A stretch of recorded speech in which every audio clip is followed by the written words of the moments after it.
up, everybody? Welcome to the Arnell Agenda. I'm your host, Lawrence Arnell. I thank y'all for joining me. We got a special show today because I got a guest. I normally spend a lot of time talking to, rappers for some reason, and producers and so forth, and comedians. And today I actually have a friend of mine from Facebook who I guess today becomes a real friend. My man Justin Gilmore.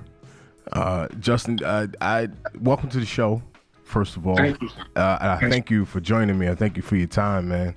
I was not aware prior to my man Baby Black, who has been a guest on the show as well. Prior to him mentioning that you are actually a COVID survivor. Yes. I thought it was incredible. He actually recommended that you give me a holler and we talk on the show. So we spoke a little bit earlier on Facebook and decided today would be a good day to go ahead and knock it out. You wanted to share your experience with this mess that's going on, man. Yeah, it really is. But first of all, tell me a little bit about yourself. Are you actually from Philly? Yep. You are? I'm raised in Philly, Okay. yeah. What part of town you from? Center City, grew up 22nd and Lombard. I'm from 20th and Fairmount. Oh, where? Yeah. I live at basically 24th and Fairmount now. That's what's up. That's crazy. What, you say 20th and Fairmount? Yeah. Right there, 25th and Fairmount since 86. To your neighborhood. Yeah. That's like my favorite neighborhood, man. I love Fairmount. I miss it. I miss living down there. It's such a great neighborhood. It's It like really the is. perfect mix of you're in the city, but you have like a neighborhood feel, and you can also just like pop on into town on a 10-minute walk to basically anywhere. That was my favorite thing about living down there was being in the middle of everything, but not so buried in the urbanness of it all. Exactly. I miss living down there. We actually only really Where you at now? I'm in the Northeast. I'm in the Northeast now. Yeah, we only sold because our house was so small. And, I got you. And actually, our house is gone now. You know how gentrified it is down there now. Oh, everything is they knocked our little house down. They put up this big old condo thing now. It's I know that block. Yeah. It's beautiful down there. So you are from Philly. What kind of work do you do? You mind sharing what kind of work you do? What's your job? Yeah. So I'm a music producer. I'm on an independent record label, and I'm also a magician. I do a weekly television show at Children's Hospital of Philadelphia. Word. Where I perform a magic show that they broadcast throughout the hospital. Okay. And then at the end of the show, I teach the kids how to do one or two of the tricks from the show. It is deeply rewarding, man. It's great. Wow, I'm sure it is. And then I'm also a high school tennis coach. Okay. I coach varsity girls and boys tennis out at Germantown Friends School. Oh, wow. So, yeah. Oh, man, you all over the place. Wear a few different hats, you know what I mean? Nah, you're a man after my own heart, man. We do a little bit of everything around here. Yeah. A little bit of Renaissance man, or if you want to be a dick about it, they call us a jack of all trades. Yeah. That's what's up. Now, who have you worked with as far as producing music? Like Reef and I work together a bunch. Okay. Jake Lefko, 40th Dimension. Okay. Done some stuff with Melee Sparks a while ago. Yeah. Good stuff. Rex, he was on one of my compilations from Boston. Side Effect. Okay. A bunch of different people. Okay. I kind of, a lot of my musical work, honestly, kind of slipped a little under the radar because you and me both. Yeah, listen, because I always loved the creative aspect of it, but I tried to wear a lot of hats and running the label and producing and stuff, and it's hard to do all of that. And I think the thing I always realized is that it's hard to time all that stuff when you're an indie, because the resources and stuff. So I remember rolling out our first 40th Dimension single, and it was like we promoted that thing over the course of like 6 months, And it's not till after the fact that I'm realizing, like, man, you're kind of supposed to have that all lined up and like do all that at a specific point, you know? Right. But me and my whole team, I think, was very like committed to the creative part and not as good at the marketing and promotional side of things. Yeah. You know what I mean? No, that's understandable. I haven't been super. And I work with Viral the Virus a bunch. That's another person. Oh man, rest in peace. Yeah. Yeah, that was my dude. So I did some work on that Sharpest Blade album, and I've done a few. Calif brought me in to do a few of the remix projects. I'm on a couple of those as well. Good stuff. That have dropped recently. Good stuff. Good people. Yeah. Hey, that's what's up. So you work at the hospital, and you say you do magic show at CHOP. At CHOP, yeah. That's one day once a week, but you contracted COVID, and you were hospitalized at University of Pennsylvania Hospital, right? At HUP, right next door to CHOP. Right next door, one of the best hospitals in the world. Thank God it's here. Oh yeah. Oh man. You're telling me. God bless those people over there. I've seen them do miracles over there, bro. And working at police work, shooting victims to the hospital and so forth, bro. I can't even imagine. Yeah, they really do. They do great work. I will say this about Philadelphia: we are very blessed as a city to have when it comes to our hospitals, absolutely, hospital institutions that we have here. Yeah. You know, yeah. We used to be a restaurant town. I think we're a hospital town now. True. Yeah. I mean, I don't know how well we want to be known for some of that stuff, but I mean, it comes in handy when you need it, Yeah. And when you needed it, talk to me about your experience with the COVID, man. How did you find out that you had it? Well, here's the crazy thing too. Let me jump it forward. I got 3 different tests that all came back negative. Oh wow. But it's like 99% or basically 100% certain that I had COVID. Okay. So, I mean, you want me to give you a little timeline of how it went down? Please, absolutely. So first of all, to backtrack, when this all was going down, I've had my eye on this whole situation since honestly, January or February. Okay. Like my day one of my boys' tennis team on Monday, February 24th, I had a conversation with my team about this and was like, look, everybody, we might not have a season this year, and if we do, it's going to be impacted because, tennis matches, you end with a handshake, right? Absolutely. And I'm like, we may do it where if we do play matches, maybe at the end you come up, you bow with 10 feet away from your opponent, blah, blah, blah. But this shit was already on my mind February 24th. And I say that only to give you the context of the fact that I was taking this very, very seriously in terms of hand washing, always wearing a mask when I went out. I was sort of I have 2 young children. My daughter's 5, my son's 1.5. Okay. Oh, and I was kind of the dedicated grocery shopper. Gotcha. Throughout. So I probably went grocery shopping 7 or 8 times, but every time I was masked up, really diligent and careful, almost to the point of paranoia. We were the people Lysoling the carton of milk, almond milk, you know what I mean? When we brought it in the house before we would put it in the fridge. So it's crazy to me with how careful I've been being that I still came down with this thing, but it's really impossible to pinpoint exactly where or how I got it. Okay. But anyway, on our day one of quarantine, we kind of counted, I think, as Wednesday, March 11th. So on our day 50 was Thursday, April 30th. I started to feel a little like I was getting a fever. Okay. And I'm, in my head, I'm like, I can curse, right? Absolutely. Go for it. In my head, I was just like, oh shit, man. I can't be having this happening right now. And then I'm trying to rationalize it. Okay, maybe it's just maybe it's the flu, or maybe it's, I get pretty bad seasonal allergies every year. Trying to justify this isn't going to be this thing, But in my gut, man, honestly, I knew right from then. Right. So Thursday night, I spike a little fever, and I'm managing it with Tylenol and whatnot. And on Saturday, I developed the addition of a little dry cough. Everybody's talking about how you get this dry cough with the COVID. Oh yeah, famous dry cough. Yeah. Yeah. And so I got that. But it was pretty infrequent. I was only coughing maybe once every 3 or 4 hours. Okay. Right? But I was okay. So I called my doctor, and it was a Saturday, and I got a call back from their 24-hour line. And in speaking with my doctor, she wrote a prescription for me to go get tested. Okay. So I went down to the Jefferson drive-through testing site, which is at 9th and Sansom. Okay. And I did a drive-through test. I was scared as hell because you hear about the nasal swab. Is that the one you got? You got the one where they got to tickle your brain or no? So no. Actually, when I got there, I don't know if they'd run out of those or whatever, but they were they did the throat swab on me for that test instead of the nasal one. Okay. So I personally felt a little relief because I was like, all right, I dodged that bullet.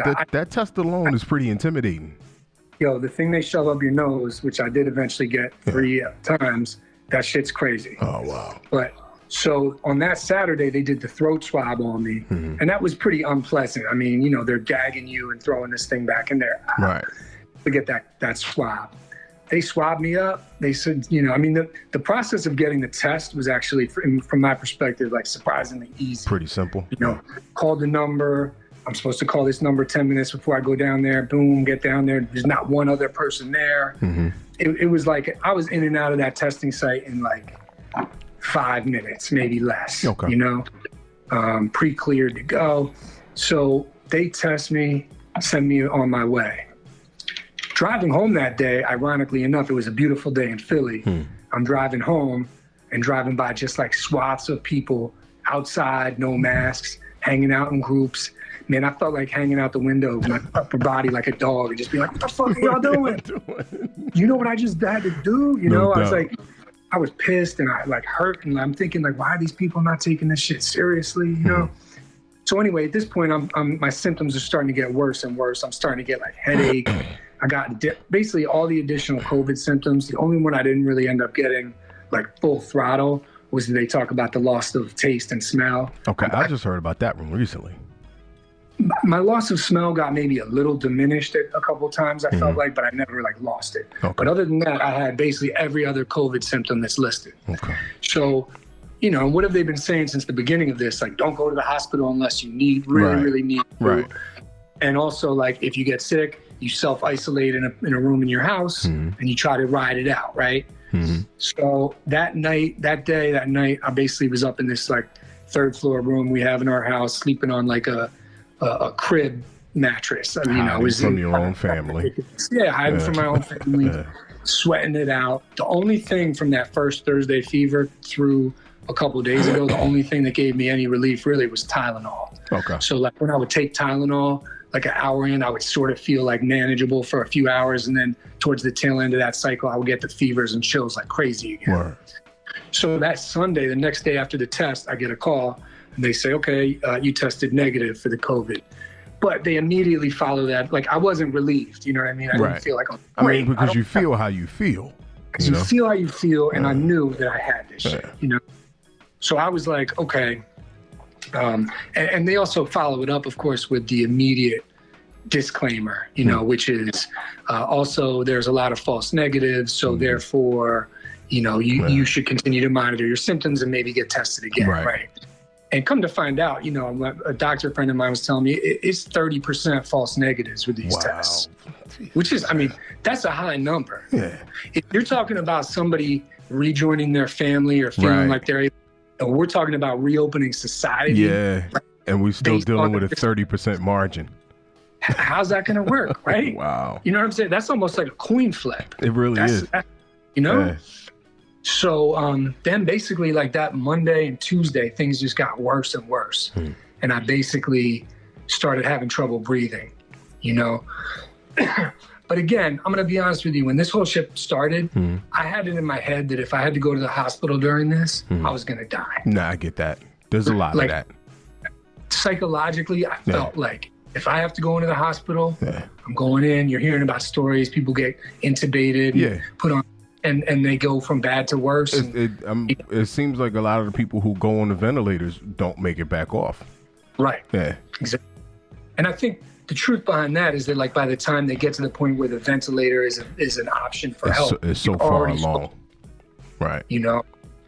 So anyway, like that Monday, Tuesday, I was really struggling and I was just not feeling like I was catching enough oxygen. You know what I mean? I got you.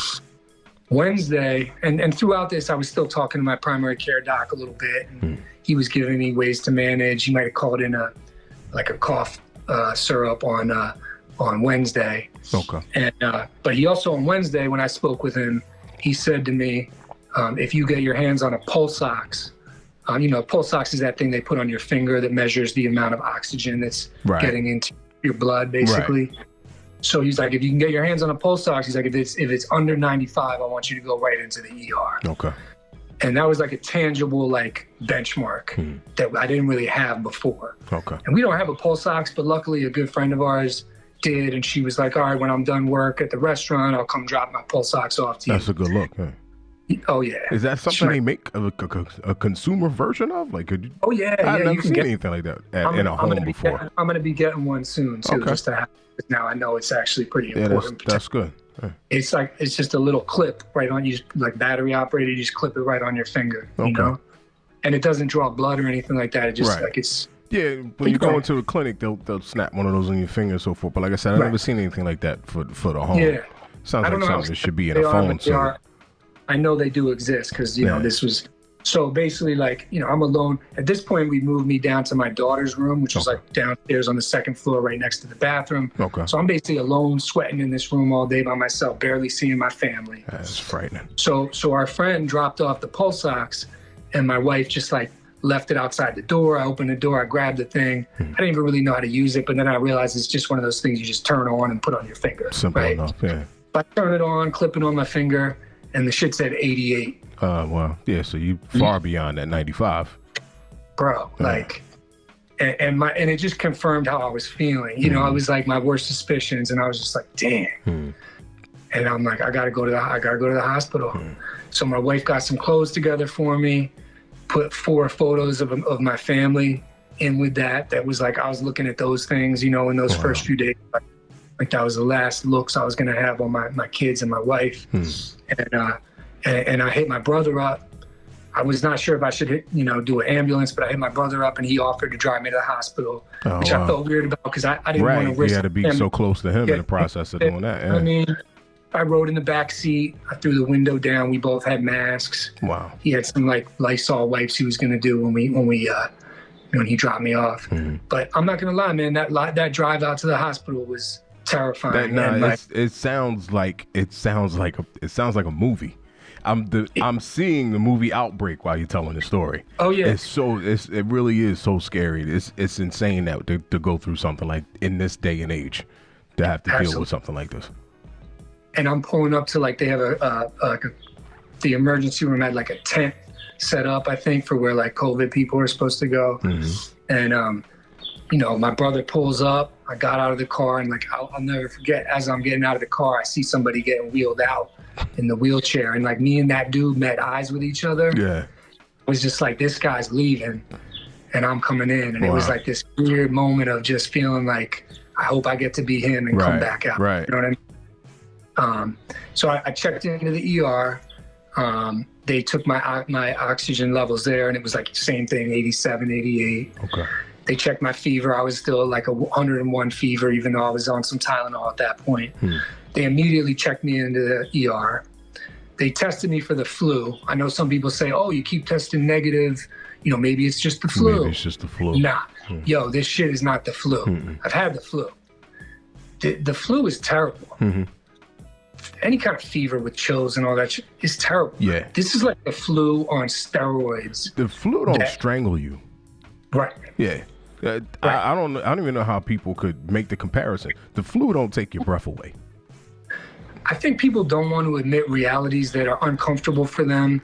And a lot of people, unfortunately, are just selfish trash. Welcome and they're to not America. going to care about something until it hits close to home. Absolutely. Right? Till their granny or their mother is impacted. And some of them are so trash, they're not even going to care. Yeah, you got that right. Yep. Yeah. So I think that's what that is. But so they check me into the ER room, and now they start doing, the whole battery of tests. So they're checking everything. So they did the flu test. That was negative, not flu. They did another COVID test. Gotcha. Now this time I got to experience the nasal jaunt for the first time. Man. They did both of my nostrils. So they did it twice for both one nostrils. test. Wow. Not only that, they did both nostrils and my throat on that one. Man. In the ER. That jaunt was rough. Now, did they explain to you why they have to shove that thing, why that particular entrance? It's something about the part of your brain or lungs that the virus like lives in. Okay. That's where they have the to, route.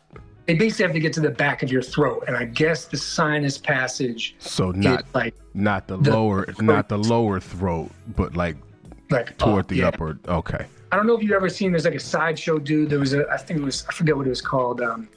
They went with Lollapalooza way back in the day, like something Jim and the sideshow. There's a guy who used to like hit nails, like long nails up and his they would nose. go straight back, and it was right. Yeah. Like you had that passage goes way back. Okay. You know what I mean? All right. So that's what it is. They need to be up in that 5 points area of your ENT, basically. not the exit, but the okay. I got you. And it feels like they're poking at your brain. Oh, you know, like it's not a pleasant experience. Right. You know what I mean? So if nothing else, it's great to avoid having to just get that done. It's prohibitive.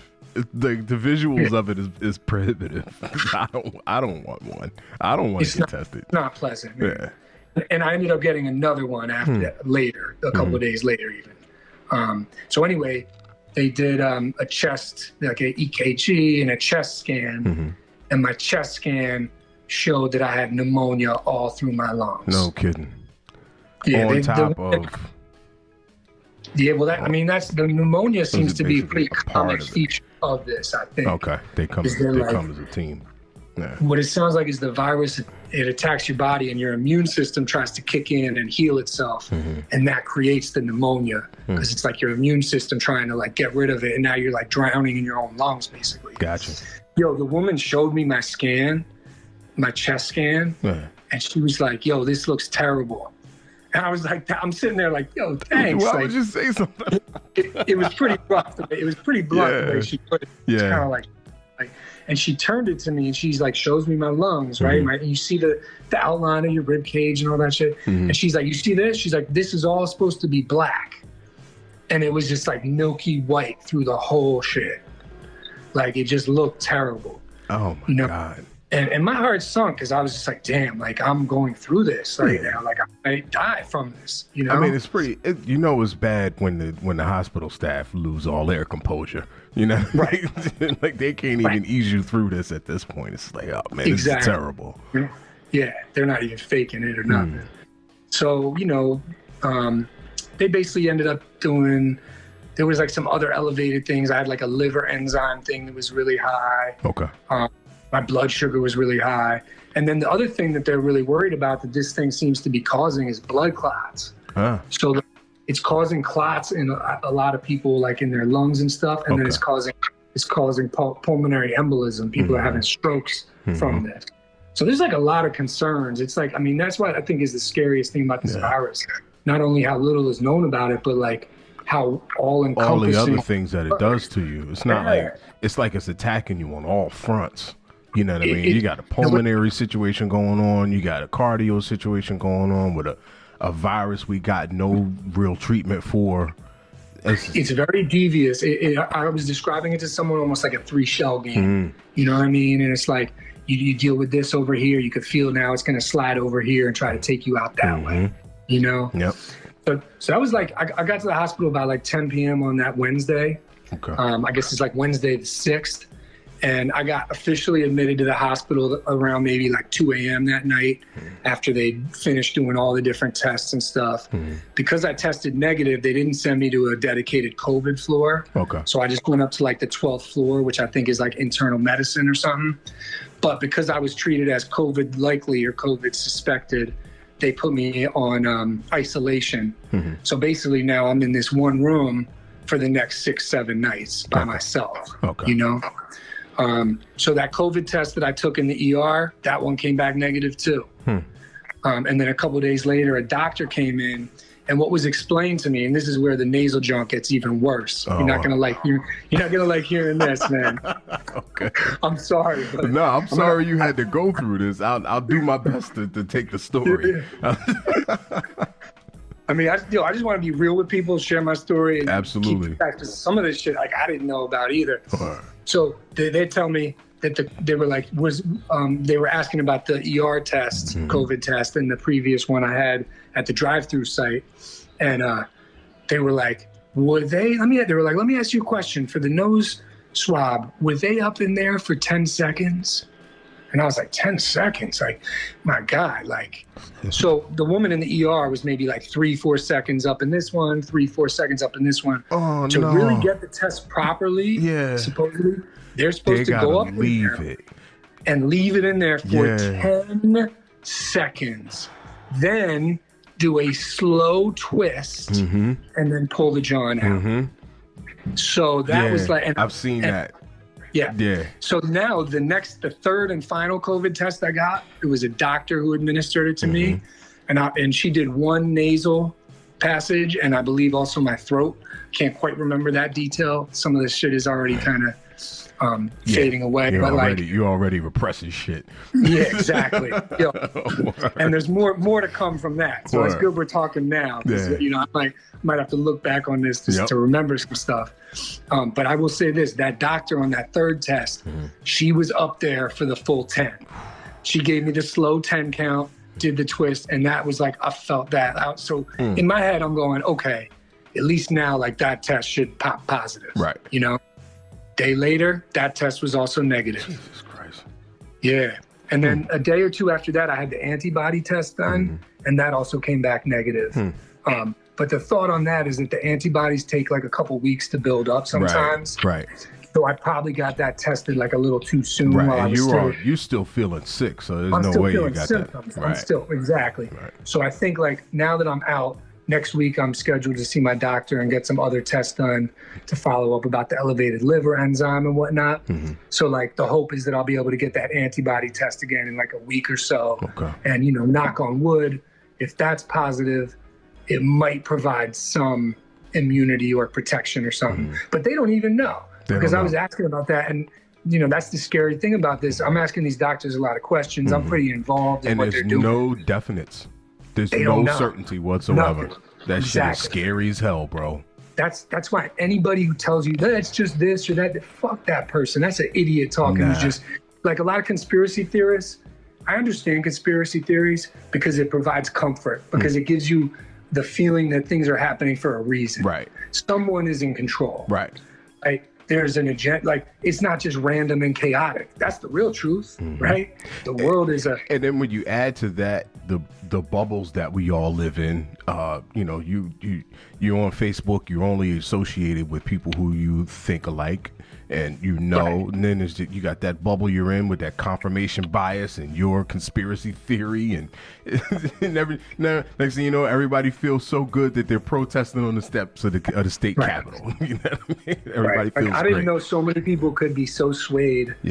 By a slickly produced 20-minute YouTube video. You know what I'm saying? Oh no, man! There's people who make their living on it. They stake their lives on that.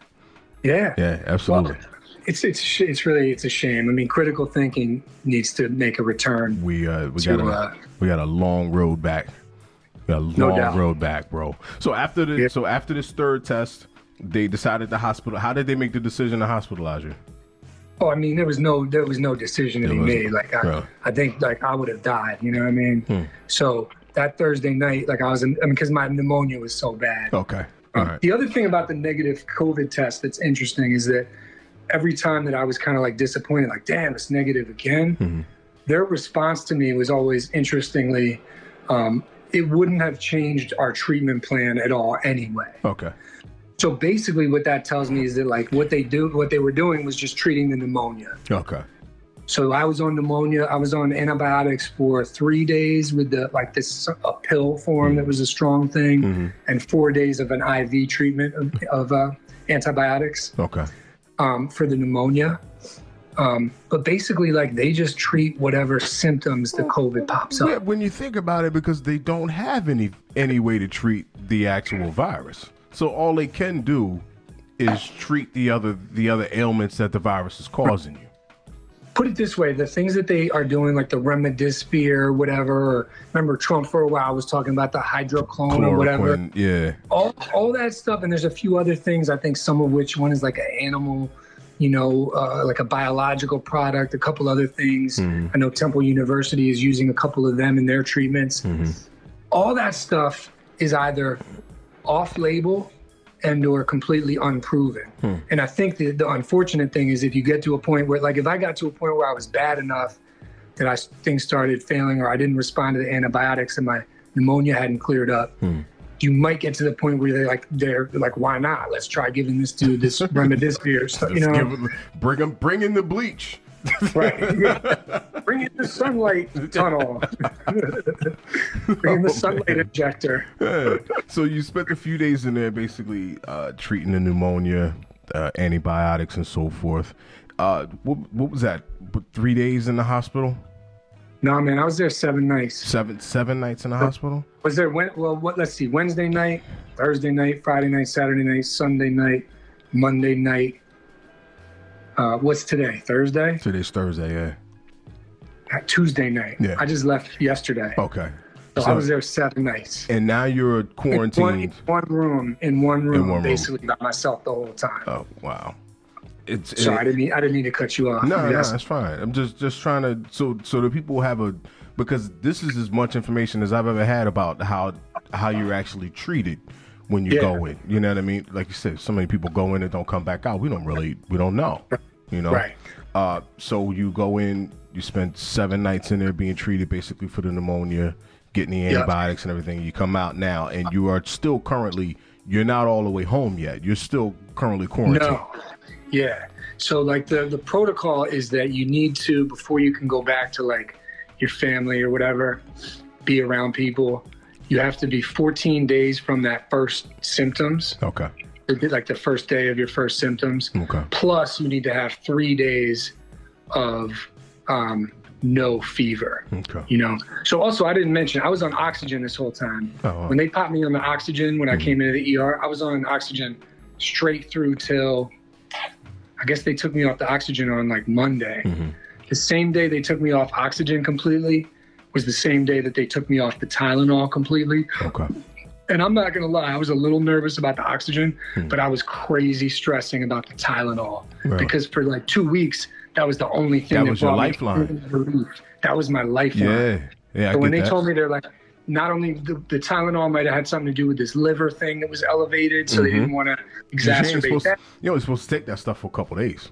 Exactly. Yeah. Exactly. You're not supposed to take it continuously for days and days and days and days, you know? And even at home, when I was doing the extra strength Tylenol, I was taking 8 of those a day, and it says you're supposed to only take 6. Yep. But my doctor had told me, like, that's okay, do it continuously. Bro, I take 3 of them at a time. Right. Yeah. I take 3 of them at a time. Steve Harvey used to do a bit about if you take Tylenol, that dosage they give you on the bottle, that's the tiny little white woman dosage. That's not the 240-pound man dosage. Yeah. So but you're not supposed to take that stuff for long at all. So I can see how that could cause a problem. Cool. Yeah. So they took me off that. My oxygen levels were pretty good, stayed stable. And knock on wood, I didn't pop a fever. So, once they took me off that Tylenol. Okay. So right now, I'm on my day 3 of no fever. Okay. You know, so once I complete tonight, luckily enough, my brother is in like the real estate world, and he had an apartment. Laced you up. That had some graduate students who went back to Poland when all this went down. They were out at Penn. Yeah, get the hell out of here. Penn told all their international students, they were like, "Yo, you should bounce home." Like. Because I think everybody saw what was coming, that this federal government response was just going to be trash. And like, don't be here. And then with our healthcare system, like, why would you want to be here? You know, as an international student. Yeah. So he had this empty apartment, fortunately, that I've been able to the last couple of nights just sort of hole up in. And then tomorrow morning, hopefully, I'll be reuniting with my family around like noon. Is this the same brother who drove you to the hospital? Yes. Good Lord, man. God bless him. I know. It's a good dude. I know. Yeah, that's awesome. He really was there for me, man. Yeah, absolutely.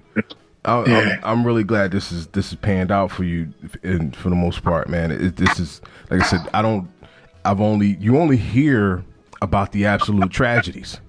That was one of the things that you would see in the media and in social media and everything is how come we don't hear about nobody surviving it? You know what I'm saying? And what it was really like. Like even the celebrities who all came out and admitted that they were positive, they never came back and talked to us about what experience. Idris Elba tells us he's positive, but he don't come back later and tell us what's popping. You know what I mean? How it went down. Yeah. Hey, so Totally. this is great. Let me ask you a question. Here's something I want to know. Sure. How does it make you feel? I know you said when you were driving home and you saw the people outside after, while you were still feeling symptoms and everything. How do you feel when you see these people protesting, talking about opening things back up, and and they're all crowding around each other with no masks and everything, and they want to open the stores and they storming the government and all of that? How does that make you feel, having gone through all this now? Or the Pole going into Subway with his bazooka on his back. I mean, come on, my guy. Like, what are you going to do with that thing, right? Talk about a tiny penis. Unbelievable, dude. Yeah, I mean, look, I just think they're ridiculous. These are people who, again, they're probably just so selfish that they don't believe it until it's going to strike close to home. But I mean, in a way, you can't blame them, because like the person that they follow has been messaging this kind of stuff for months. And I mean, the optics are a lot these days, man. He's not wearing a mask. He's not avoiding people or anything like that. Look at Pence in the Mayo Clinic without the mask, right? And the signal that sends, like what that sends exactly. You nailed it. It's the optics of strength. Absolutely. Are more important than keeping human beings safe. Absolutely. Yeah. Which is ridiculous. Yeah. Like if this thing has shown a light on our global community, on anything, that should be a wake-up call to every global citizen of this earth, is that we're all connected. Absolutely. And that, like, we need to have more empathy and caring for our fellow man, woman, and child out there, and do live in a way with, kindness and empathy, and put good energy out into the world. You know what I mean? So when I see those idiots, no mask, screaming in police faces about opening up, and let's be real, these are a lot of the same people that are all lives matter, right? Anti-Kaepernick, why is he disrespecting? Their hypocrisy knows no bounds, and they don't have the understanding to even know how much it would be rich irony of hilarity if it wasn't so freaking sad. I love that. Their hypocrisy knows no bounds. That shit is poetry, bro. That was perfect. That was perfect. That was perfect. I thank you again, bro, for joining me, man. This is incredible and informative. I think we got a chance to give people some information that they were not going to get otherwise. It was great. I appreciate you. And look, man, if you have any follow-up questions, or anybody does, like, I'm on social media. I'm open. I'm talking about this story. Word. I'm just trying to, I feel like, in sharing my story as widely as possible, maybe I can help people to realize, what this is, and that it's not to be played with. That's great. Let's catch up again soon, man. I'll check back in when you once you get home with the family, and I would love that. Yeah, we'll follow up. Great. That sounds great. I appreciate that. That's my man Justin Gilmore. Everybody, thank y'all for tuning in. I hope y'all learned something today. I know I certainly did.